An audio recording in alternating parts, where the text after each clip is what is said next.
Olá, tudo bem? Estamos de volta com mais uma correção. Agora a gente vai para português, lá no módulo de vocês, a partir da página 54.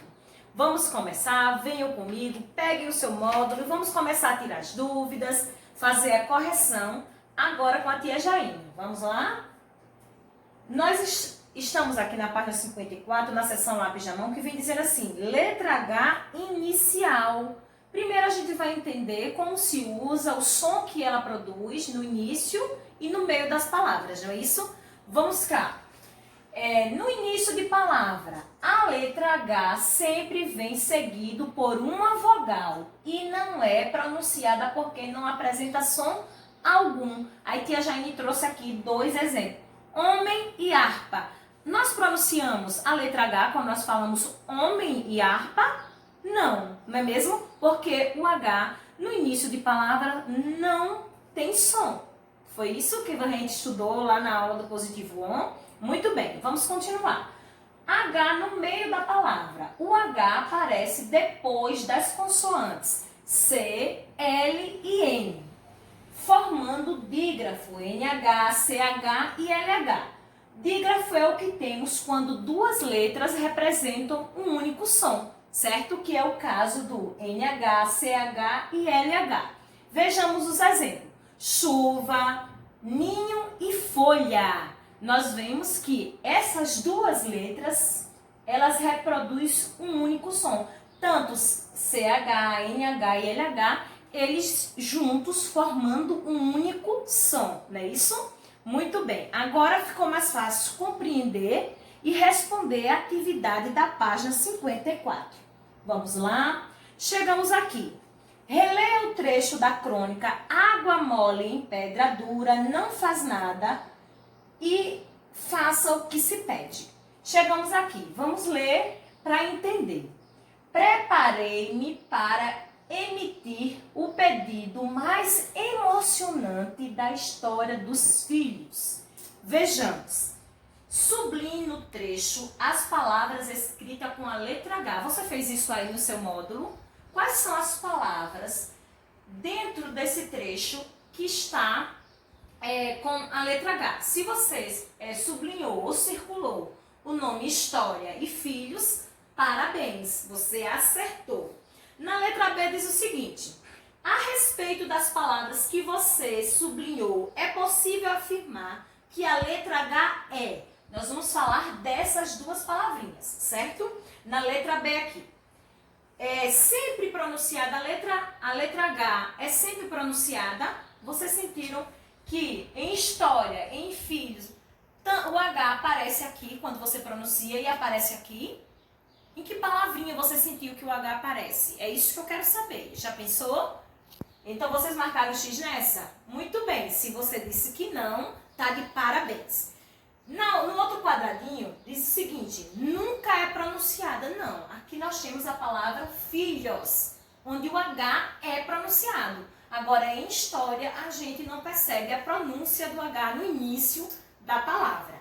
No último quadradinho da letra B, diz o seguinte, não é pronunciada no início da palavra, exatamente. Se você marcou X na terceira opção, você acertou. Parabéns. Agora lá na segunda questão, que tem assim. Observe as palavras. Nós temos duas palavras. Chora e ora. Escreva 5 palavras em que o H se comporta do mesmo modo que na palavra chora. Tia, eu fiz diferente. Eu não fiz igual que a senhora fez agora. E aí, se a sua palavra está com o mesmo modo que chora, tá tudo certo, não apaga. O que eu vou dar agora é sugestões, tá? Tia Jaime fez chuva, chave, chuveiro, chácara e cachorro. Se você fez diferente, não tem problema. Isso aqui são apenas sugestões para você aí refletir se suas palavras estão de acordo ou não. Na terceira questão diz o seguinte, releia a crônica e grife no texto as palavras com os dígrafos CH, NH e LH. Depois copie abaixo. Também são sugestões. Tia, eu fui lá na crônica Água mole em pedra dura, não faz nada. E grifei palavras que contêm LH, NH e CH, mas não são iguais da senhora. Tem algum problema? Não. Eu vou dar essa sugestão, mas você pode manter a que você fez. Eu fiz aqui. Filhos, minha, chegou, sanduíche, unhas, chocolate. Se você fez diferente, não tem problema. Seguimos. Agora nós temos aqui a seção Vamos Brincar, que vocês deveriam ir até o material de apoio, destacar as figuras e colar no espaço seguinte. Aí diz assim: destaque as imagens do material de apoio e cole nos espaços indicados somente aquelas em que o H não representa som algum. Ou seja, você vai colar aquela figura onde o H deve estar. Isso, meu amor, no início da palavra. Se você colou aquelas palavras cujo H está no início das palavras, você acertou. Olha só o que a tia Jaine fez. Fez uma gravura parecida com a de vocês, já ficou igual. Porque as figuras são diferentes, mas são as mesmas, os mesmos nomes, tá? Tia Jaine colou aqui, tudo com H no início, porque não produz som.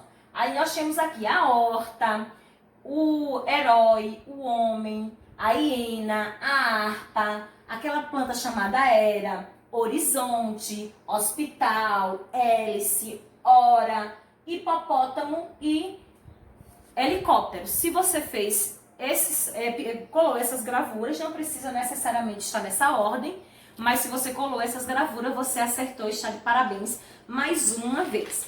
Vamos agora para a página seguinte, que fala sobre um texto de opinião, não é mesmo? A professora lá explicou para vocês e a tia Jaine retoma esse assunto para poder a gente responder as questões propostas aqui no livro, tá bom? Eu sei que vocês já responderam, é apenas uma correção, mas a gente vai rever para relembrar, é sempre bom. Texto de opinião é aquele que o autor dá a sua opinião sobre. Ele utiliza argumentos para poder escrever o seu texto, certo? De opinião. Então aí vocês viram um texto de opinião no livro de vocês, onde falava sobre questões do consumo, não é isso? Vocês fizeram uma leitura muito bem para quem leu, e quem não leu vai ler agora, tá bom? Faz a leitura para poder recomeçar aqui no vídeo com a tia Jaine, que a tia Jaine aqui está fazendo uma correção, tá bom? Chegamos agora na questão número 2 da página 57, que diz o seguinte: vai responder de acordo com o texto de opinião que a gente viu aqui na página 56 e terminou aqui na 57, tá bom? O texto que você leu, aí tem 1, 2, 3 quadradinhos aí. Noticia um fato sobre consumidores conscientes, falando sobre consumidores conscientes, ou ele descreve acontecimentos que levam ao consumo consciente. Ou a terceira opção, apresenta uma opinião sobre o consumo consciente. O que é que vocês marcaram X aí?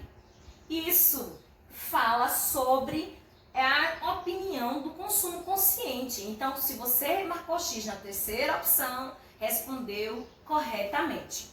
Na terceira diz assim: segundo o texto, a expressão consumo consciente é facilmente definida.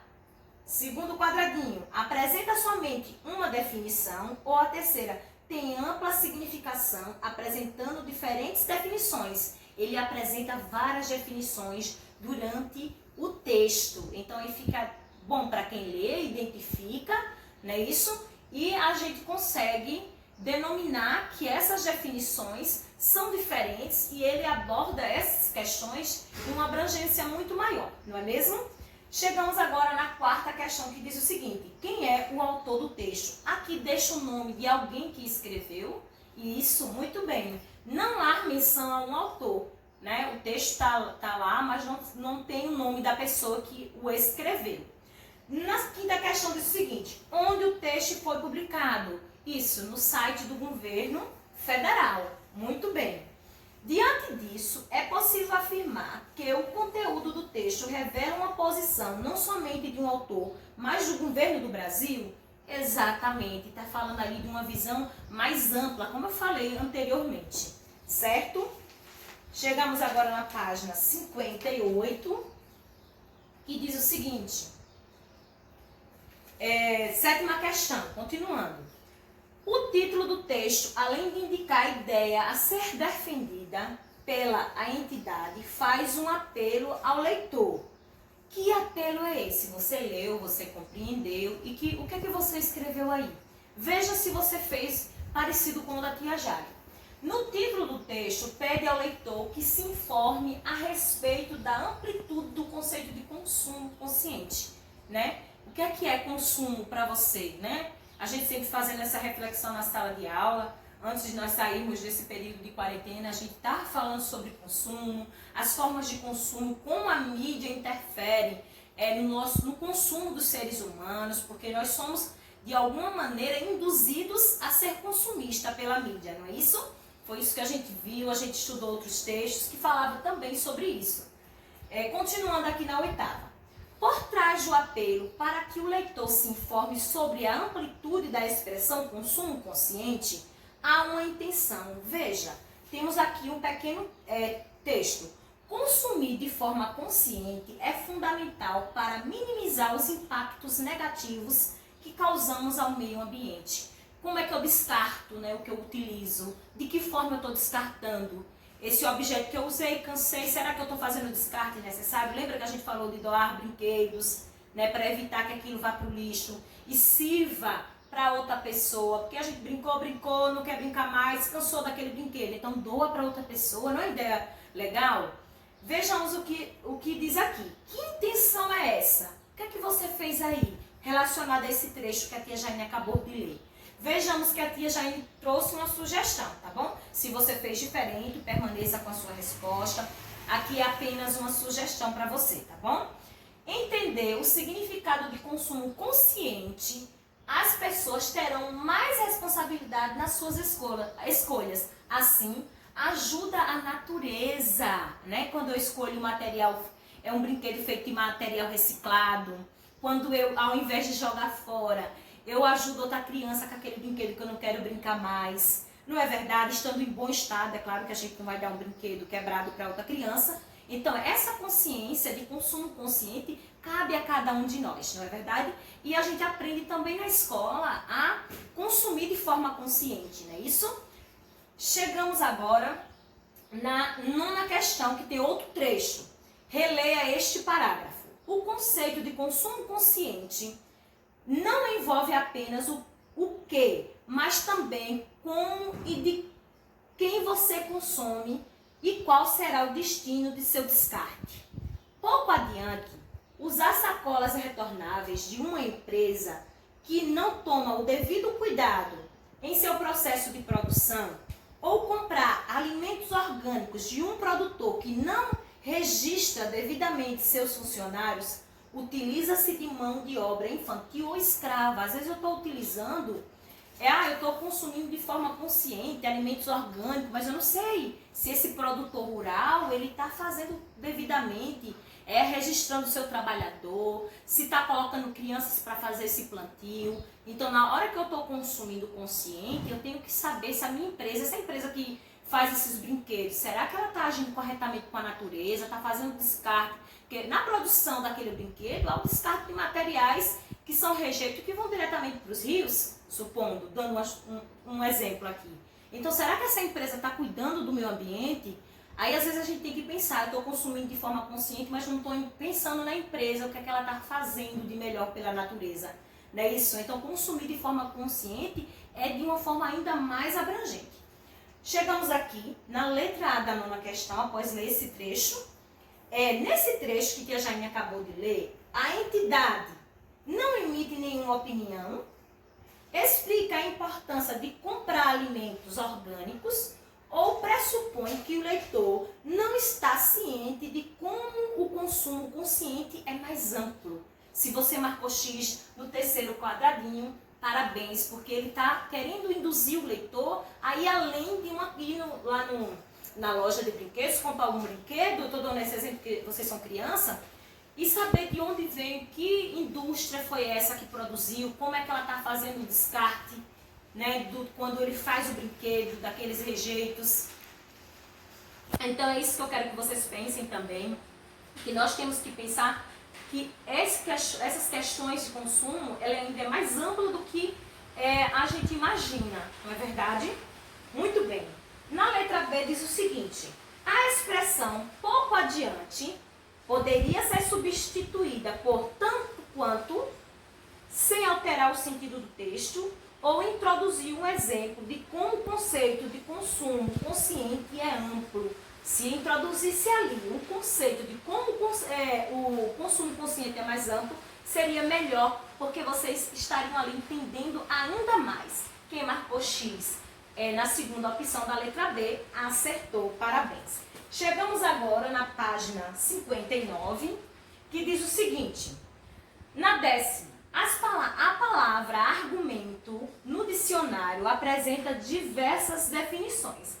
Leia algumas. Aí nós temos aqui argumentos: 1. Raciocínio, indício ou prova pelo qual se tira uma consequência ou uma dedução. No número 2 diz o seguinte: indício, vestígio, argumento é isso. 3. Assunto, tema, enredo. Número 4, sumário, resumo. Número 5, discussão, contenda, alteração. Quais dessas definições que acabei de ler define melhor e se encaixa no tipo de argumento usado no texto de opinião que nós acabamos de ler? Qual que vocês fizeram? Tia Joine colocou que seria as acepções 2 e 3. A número 2, indício, vestígio.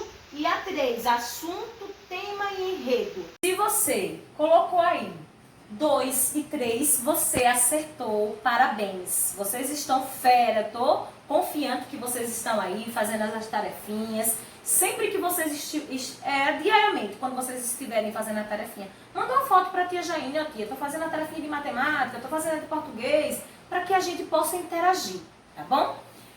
Na 11ª, releia o texto para descobrir quais mecanismos foram usados para dar sustentação aos argumentos. Aí tia Jaine trouxe aqui uma sugestão. Como sempre, se você fez o seu, deixa o seu registrado, tá bom? Aí diz assim: deu exemplo e apresentou dados estatísticos, citou o discurso de autoridade no assunto e apresentou a posição de outras instituições a respeito da definição de consumo consciente. Então, quem escreveu esse texto utilizou de vários argumentos, né? Utilizou autoridades, posicionamento de outras instituições, ele foi muito mais a fundo nessas questões no texto de opinião, daí deixando tudo ainda mais significativo para quem está lendo, ou seja, nós, os leitores. Na 12ª diz o seguinte: em textos de opinião, depois de apresentar argumentos, geralmente o autor propõe uma solução para o tema. No texto que você leu, a solução apontada pelo governo do Brasil é: primeiro, propor ao leitor uma reflexão a respeito do consumo consciente, ou ensinar o leitor a reutilizar, a reciclar os objetos que ele consome. Se você marcou X na primeira opção, você acertou, porque ele está propondo uma reflexão, né? Para quem está lendo, refletir, né? Lembra daquele questionamento que eu fiz anteriormente? Se eu estou comprando brinquedo, saber de onde ele foi feito, se estão utilizando material reciclado, como estão fazendo descartes. Então, isso é essencial, não é isso? Chegamos agora na página 60, que diz o seguinte: na 13ª questão, essa solução é apresentada ao leitor em uma segunda parte do texto. O que marca a divisão do texto em duas partes?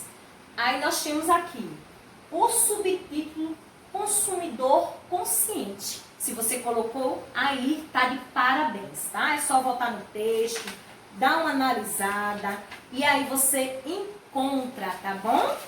Chegamos agora à 14ª. Diz o seguinte: para repensar o consumo, o texto aponta o uso de um grupo de palavras que indicam ações a serem feitas pelo consumidor consciente: repensar, reduzir, reutilizar, reciclar. Ou seja, por que esse grupo de palavras é chamado de conjunto de R's?